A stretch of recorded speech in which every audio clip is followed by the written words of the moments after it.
The 2026 edition of the Standard Bank's African Markets Conference was designed to bridge the gap between policy ambitions and market realities. Now, according to Luvuyo Masinda, the Chief Executive of Corporate and Investment Banking at Standard Bank, Africa urgently needs practical measures to deepen capital goods, improve market liquidity, and strengthen regulatory frameworks that give investors confidence to deploy capital at scale. Now let's get more from the first panel of speakers as the conference opens earlier today in South Africa. Take a listen. Firstly, as Ghulam mentioned, we've seen a shift in terms of moving from this US-led globalization into contested multipolarity that we're seeing, whereby we now have multiple powers that are now actively coexisting, and likes of the EU, India, China, as well as the middle powers that Ghulam mentioned, including the likes of Turkey, Brazil, but having to now operate under different rules of engagement and influence, and all that's being actively disputed. And we're seeing this play out in economics, and in geopolitics, in trade, and in security. So that's what we're seeing at this point in time. Of course, that has implications for Africa, which we'll continue to delve into. As Ghulam always knows, I don't ever follow the crowd. I tend to look at things somewhat differently. One of the big phrases that we've heard in the last year is deglobalization. And I do think that the world is not so much deglobalizing as reorienting. And do remember that for 20 of the last 22 centuries, according to the great Angus Maddison, Asia has been the center of economic gravity in the world. And I think the status quo ante is being restored. And so the moves going on at the moment are secular.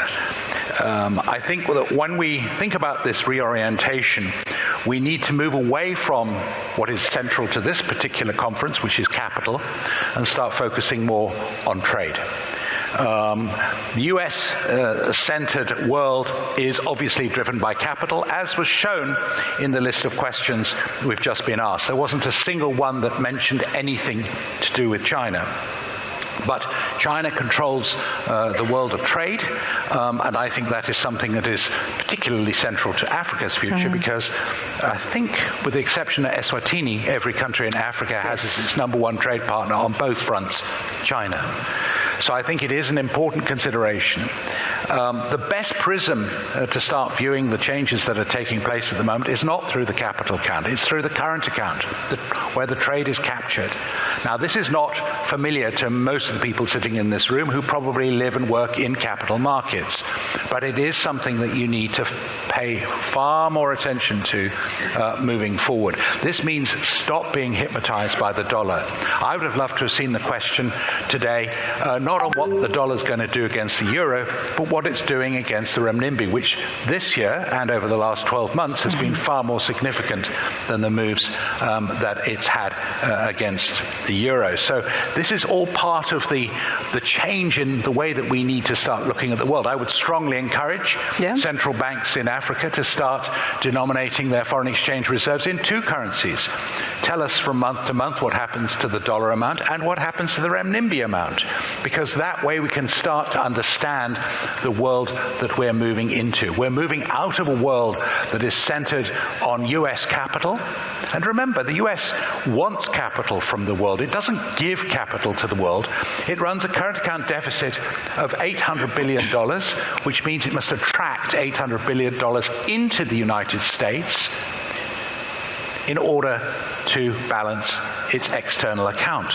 It is not a net contributor to the world of capital. If you want to look at who a net contributor of the world of capital is, it's going to be China, because China's running a current account surplus of $1.8 billion a year. So it's a mind shift that is going to be very uncomfortable for us, but particularly in Africa, where we're on the front line of the battle that's taking place for influence between the US and China. Be on guard. And I thought I'd just give you one anecdote. Sure.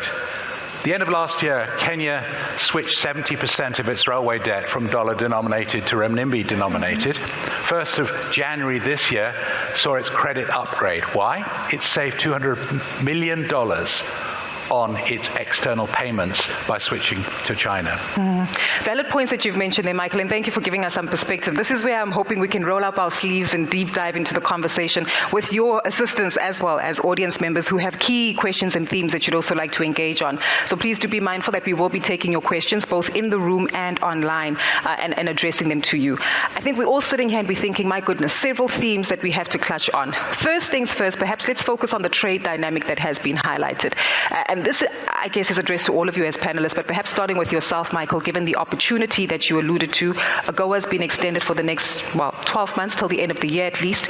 And as you've mentioned, the new trade partnership between China as well as 53 countries on the African continent. Many have said that this offers great opportunities, as you've highlighted, but there almost seems to be this balance we need to strike in the structural shift of improving our trade, moving to a surplus, but at the same time, mobilizing and capacitating the industrialization of markets on the African continent. Help us understand how we strike for that dynamic. And I say this because many have raised a concern that our areas of weakness shouldn't shift from trading too much with one region over another region, but maintaining optimism and growth across sub-Saharan Africa. Well, aside from recognizing the shift that has taken place, and not enough of us do, I think we have to understand that there is a huge challenge facing Africa at the moment as a result of the rise of automation in the global economy, and automation which is again being led by China. Now, 5 years ago, if you'd heard me at this conference, I would have been arguing for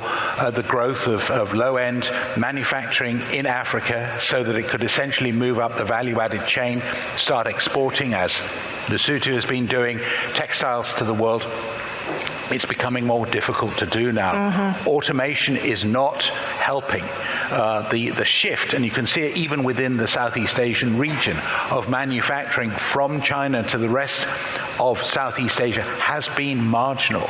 Yes, they may gain on lower labor costs, but they haven't been gaining on lower production costs, overall production costs, including labor. That is still, generally speaking, happening at the lowest cost in China, and the Americans have started to realize this too. Gugulethu, so a few things, and if I may just preface that also with alignment with Michael, even though his suggestion was maybe I would be contradictory. So a few things.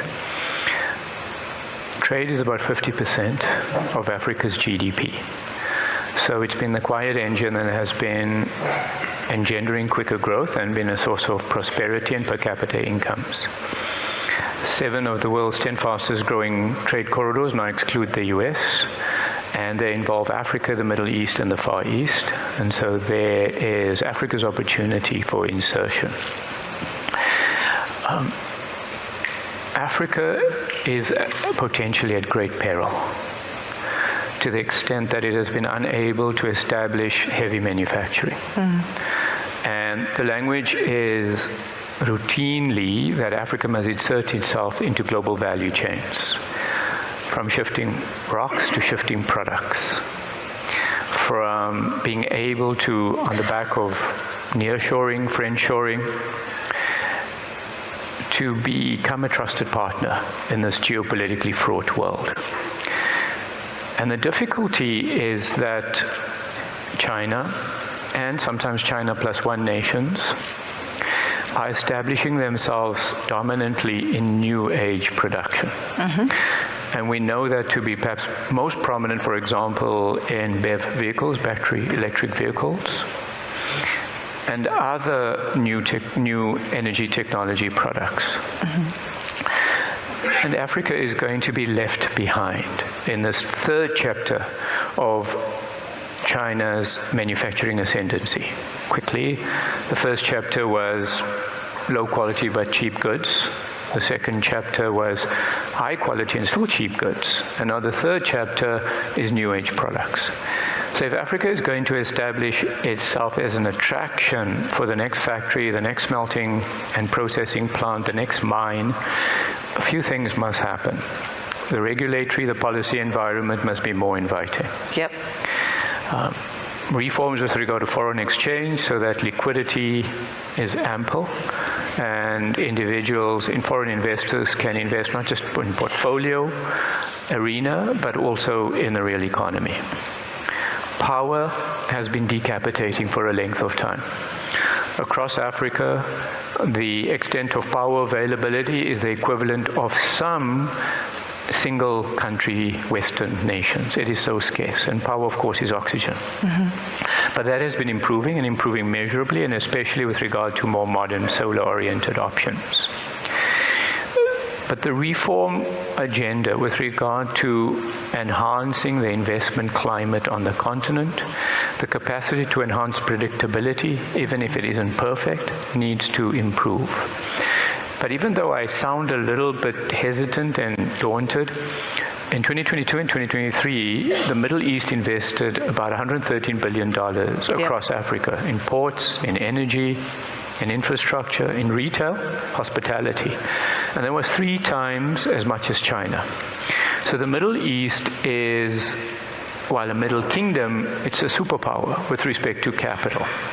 And to conclude, with regard to the infrastructure opportunity, at Standard Bank we talk a little bit lyrically about this arc of prosperity, Africa, the Middle East, and the Far East, creating this arc of 2/3 of humanity, new sources of capital, new trade corridors, and perhaps commercial trust against the backdrop of fraught transatlantic ties and a muscle posture by the United States. I think it was mentioned when we had the poll earlier that West Africa will outperform, and I think that's a reward to the significant reforms we've seen in the region. In Ghana, it's through debt restructuring. In the case of Nigeria, it's deregulation of the foreign exchange and the petroleum sector, and that we're beginning to see the economy now pick up in terms of its performance and the currency appreciate on the back of it, as well as inflation come down.